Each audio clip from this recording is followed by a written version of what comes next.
מקום בשולחן. לא, תגיד מי אתה? מי אתה? וואי. כמו מרקו. תגיד, הוא מצא אותה בסוף? כן. איפה היא הייתה? היא הייתה כשהיא יצאה מהבית, למה היא לא השאירה לו פתק על המקרר? לא נראה לך שזה היה חוסך את כל הבלגן הזה? נכון? זו סדרה ממש לא לילדים. מה זה לא לילדים? היא שברה לו את הלב.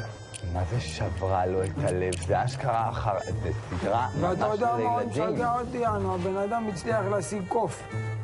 לא, היה לו את הקוף. הוא לא יכל להשיג שיחת טלפון.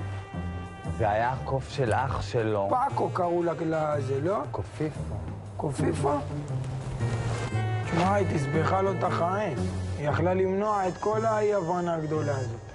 בואנה, זה מרקו, שאתה חושב על זה, הוא עשה את הטיול של אחרי צבא בדרום אמריקה, אחי, בגיל 4. זה נחליאלי. נחניאלי הזה מפגר, הוא מאחר את הזמן שלו באיזה חודש וחצי. הוא אמור לבשר על בוא הסתיו. אנחנו באמצע ינואר, כבר סוף ינואר.